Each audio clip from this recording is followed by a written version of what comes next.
My name is Laird Palmer, and I'm here to tell you about my dad, who was Bruce Palmer, the first news director for KWTV Channel 9 in Oklahoma City. And my dad was a real journalist. He graduated from high school in a little town called Blue Earth, Minnesota.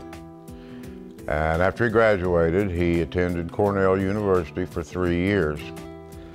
After his third year at Cornell, he transferred to the University of Missouri and graduated from the University of Missouri with a degree in journalism.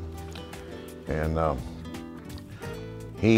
while at the University of Missouri, he had made friends with a man who worked for the Oklahoma Publishing Company in Oklahoma City.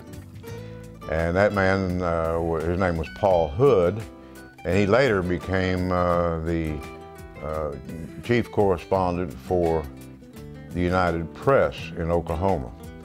But at the time, he was working for Mr. Gaylord at the Oklahoma Publishing Company. And he talked my dad into coming down to Oklahoma. My dad had never been to Oklahoma. He was a Minnesota boy. He talked my father into coming down to Oklahoma City and going to work for Mr. Gaylord at the Oklahoma Publishing Company.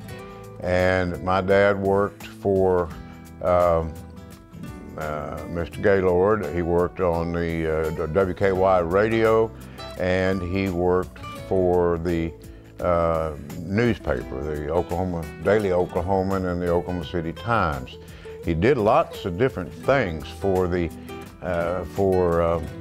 Oklahoma Publishing Company. For example,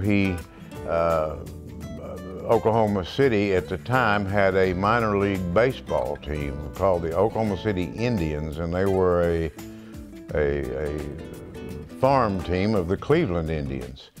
And my dad would broadcast baseball games on WKY radio. He did the news on WKY radio. At the newspaper, he wrote editorial columns, and he wrote reviews of movies when they came out, reviews of plays. He did just about any kind of news reporting or feature reporting you can do on a newspaper or a radio station. And he did this until 1942. In 1942, my dad was drafted, and he went into the United States Army. When he finished with boot camp, he was assigned to the 276th Armored Field Artillery Battalion. His job at first was driving a half-track with a 105mm howitzer mounted on the back of the half-track. His unit was sent to Europe, and the unit was assigned to Patton's 3rd Armored Division. And accompanying the 3rd Armored Division, my dad's unit went across France into Germany and ended up the war in Czechoslovakia. During the course of that time, his unit fought Germans for 266 consecutive days of armed combat. And at the end, they ended up liberating 2 of the horrible Nazi death camps in Czechoslovakia. An experience that he never again talked about, but it was obvious to me and to his family that it affected him deeply. Anyway, he stayed there. His unit remained in Germany, or in Czechoslovakia actually, for a few more months after the war was over. They became sort of a traffic police and spent their time locating and arresting fugitive SS men. Finally, he mustered out and returned to the United States in 1945, in the late spring of 1945. At that point, he went back to work for WKY Radio and for the Daily Oklahoma, the Oklahoma Publishing Company. He worked for, he did that work until 1949, early part of 1950, when the Korean War broke out. When the Korean War started, my dad was hired by the State Department to serve as, I think his title was Information Director or Press Liaison or something like that. And he was assigned to the United States Embassy in Colombo, Ceylon. And he moved there in 1950, while the Korean War had just broken out. And at the time, Ceylon is a large island off the southeast coast of India, and at the time, Ceylon was a British colony. It subsequently won its independence from England and became what we now know as Sri Lanka. But at the time we were there, he was there, it was Ceylon. He worked for the embassy in Ceylon for 2 years, a little over 2 years, and was scheduled, apparently, to be transferred to the U.S. Embassy in Karachi, Pakistan, but that fell through because the Korean War ended. And so he returned to the United States and was almost immediately then hired in the fall of 1953 as the first news director for KWTV Channel 9. Channel 9 went on the air at the end of 1953, or possibly in January of '54, with their smaller 300-foot tower, and then subsequently they built what is now the current tower, which was at the time the tallest man-made structure in the whole world.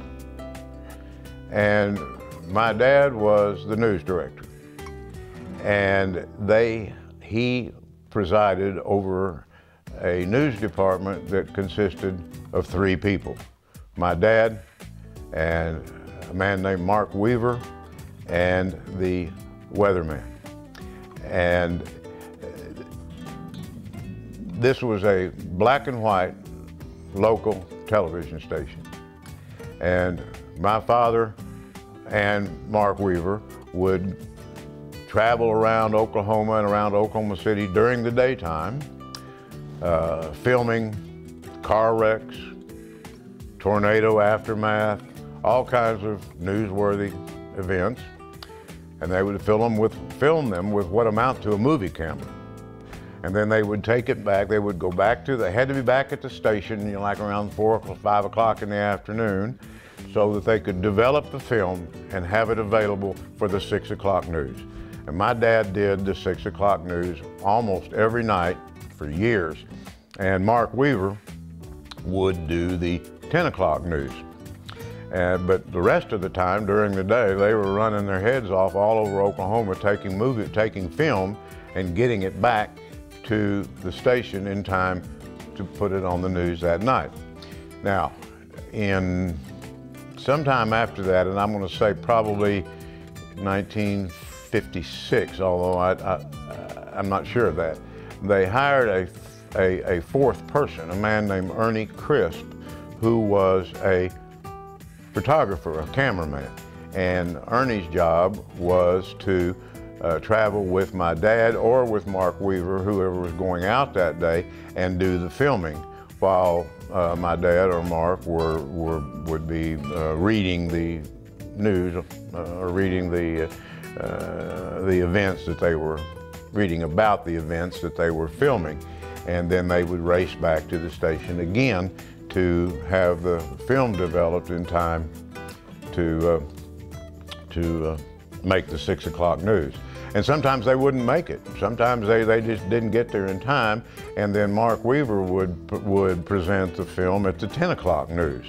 And if he did that, it was probably almost invariably, it was because they didn't get back to the station in time to get the film developed. I remember my dad complaining bitterly about having to fight his way through traffic and get all the way back to Oklahoma City from Tulsa or Blackwell, wherever he was, in time to make to get the film developed. He went, I can remember, he took me with him one time, he and Ernie Crisp. We went to Blackwell, Oklahoma, the day after the big tornado they had there. And they filmed all of the damages, and I mean, it was a horrible tornado, tore Blackwell all to pieces. And they filmed it all, and they interviewed the local townspeople about the tornado and what a disaster it had been. And then we all jumped in the car and raced back to Oklahoma City in time to get the film developed, and we didn't make it. We didn't get there in time. And so my dad and Mark and Ernie Crisp spent the evening developing the film, and they showed it at 10 o'clock instead of 6 o'clock, so we just didn't make it back in time. And this was pretty much the life we had. My dad did lots of different things. He for example, KWTV sent him to Miami, Florida, to cover the Orange Bowl. And he took me with him. We went to Miami, and we stayed at the Balmoral Hotel with all the big newsmen around, and we went, and my dad covered the Rose Bowl, the Orange Bowl. Dwight Eisenhower, President Eisenhower, was elected in 1956, and shortly after his election, he took a goodwill tour of the Far East. He went to Australia, New Zealand, Japan, South Korea, and my dad went with him on behalf of Channel 9. And Mark Weaver held down the fort pretty much by himself with Ernie Crisp while my dad was on this trip. And then my dad also went with Eisenhower to cover his goodwill tour to South America. And they went to Brazil and Argentina and Peru and a number of countries in South America. And my dad went with him, went with the tour on behalf of Channel 9.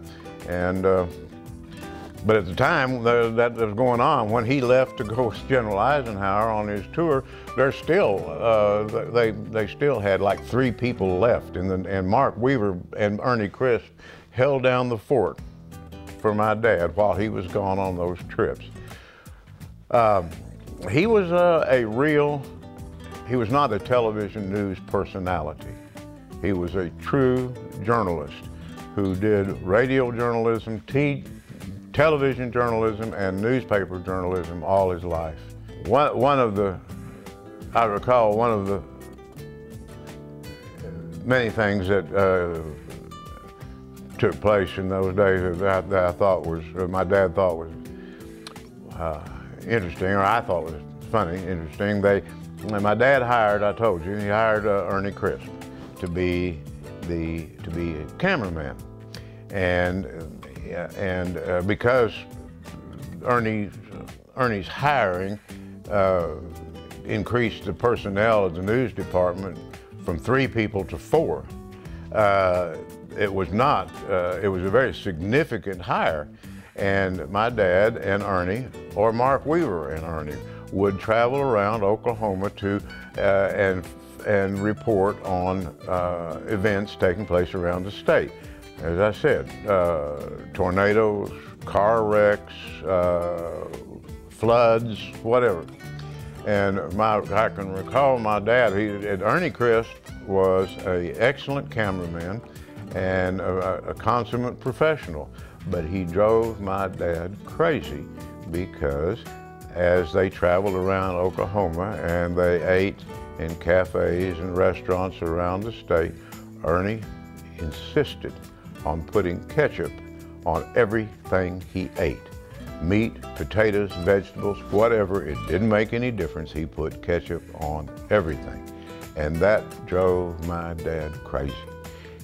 I can remember him saying, I don't think I can take another trip with Ernie. I can't even stand to look at a bottle of ketchup.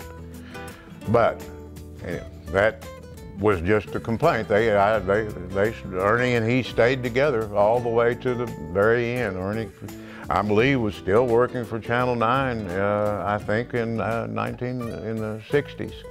Anyway, in 1966, my dad and Channel 9, KWTV, had a parting of the ways, and my dad left Channel 9 after 13 years of being their news director.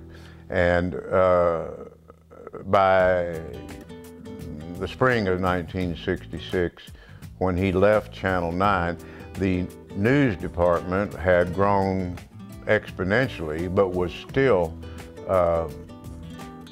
with less personnel and a smaller based outfit than the competition here in Oklahoma City at the time. When my dad left KWTV,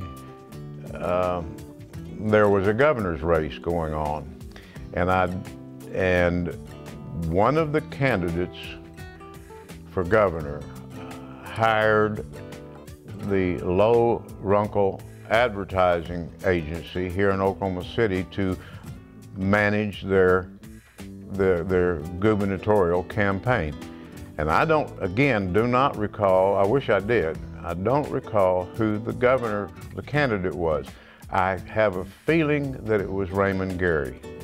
It might have been Bill Murray, but I think Raymond Gary, but I'm not sure about that. But anyway, apparently the campaign that hired Low Runkle to do their advertising specifically asked that Low Runkle hire my dad, Bruce Palmer, to be the press secretary for the campaign. And so Low Runkle and my dad entered into a contract providing he was going to work, providing that he would work for Low Runkle in that particular campaign until the campaign was over. So it was basically, I guess, about a 6-month contract. Anyway, when the election was over, and I believe that their candidate won the election, which is why I think it was Raymond Gary. Anyway, when the campaign was over, Low Runkle offered my dad a full-time job working for them, which he did. And he took the job and he worked on a full-time basis for Low Runkle from 1967, I guess, or 68. My dad was a hard-working professional journalist who built the news department at KWTV Channel 9 here in Oklahoma City almost single-handedly with the help only of a very small staff, and left a legacy of professionalism that still is memorialized here in Oklahoma City. In fact, at downtown Oklahoma City, at the convention center, the press room at the convention center is the Bruce Palmer Memorial Press Room. And that was established by the Oklahoma City Gridiron Club, all the professional journalists and television news people in Oklahoma City at their behest and on their behalf. The press room was named the Bruce Palmer Memorial Press Room. And that's a legacy that if he were with us today, he'd be very proud of. And I and his family are very proud of him and his career in Oklahoma City.